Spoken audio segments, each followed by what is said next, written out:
We would photograph people going through action. Then we would study it.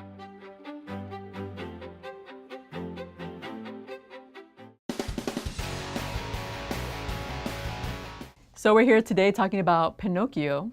You're a historian. That's what I tell people. That's what you tell people. So where does Pinocchio stand amongst the dozens of classic animated films with Walt Disney? Like, where did it stand with him? I think it's safe to say that Pinocchio represents kind of an all-time pinnacle in the craft of making animated films. It's it's one of the most lavishly detailed, gorgeously produced films that anyone has ever made. You know, they had established in their first feature, Snow White, they had established a standard of character animation that is still kind of the all-time standard.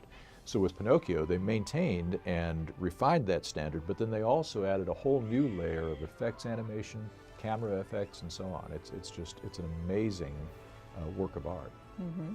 And so there's, you know, Pinocchio and dozens of other classics are being reissued on digital. Mm-hmm. What do you think he would think about the digital age? Because he was a fan of art and he's an artist. Oh yeah, I think you're talking about Walt Disney. Right. I think he would be all over it. I think he was always looking forward and always looking for new ways to present his work. So I think he would be very happy about that. He'd be very proud. Oh yes, yes. And I think I heard somewhere that he was a big fan of Mexico or the culture. Is that true? Yeah, as a matter of fact, I actually wrote a book at one point about the Latin American films that the Disney studio made during the 1940s. It was part of the Good Neighbor program. Mm-hmm. You're familiar with that. I don't want to sidetrack this, but the studio made a film called Saludos Amigos. They made another one called The Three Caballeros, and then there were lots and lots of short subjects as well. Oh, wow. So yeah, it was a really big thing at the studio at that time. And what would be his most favorite film?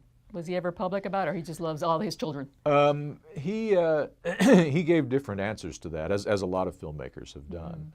I think at one point late in his life, he did settle on Snow White as probably his favorite, because it was the first feature-length one that they had made.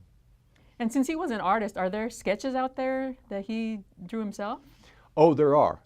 And he actually was a pretty good artist, but he was an even better story and direction person. And very early in his career, he moved away from doing the actual animation and turned that over to other people. But he was always on top of story and direction. Mm-hmm.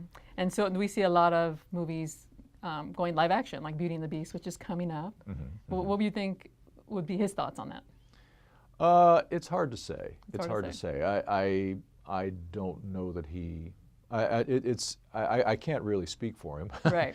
But it is the case that these films are based on stories that can be taken in any direction, and so live action is just a different direction. Right. And then lastly, what do we not know about Walt Disney that's not out in the public, that people will be most surprised about?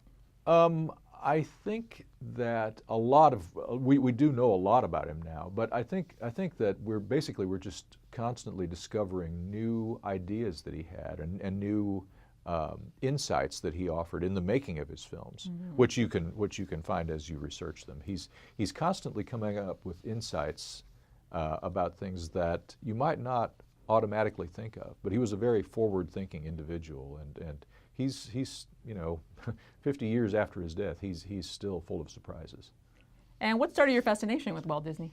Like a lot of people, I got hooked at an early age. I was taken to a reissue screening of Cinderella, and just seeing those big, gorgeous, beautiful, moving drawings on the screen, that had a really profound effect on me. Right.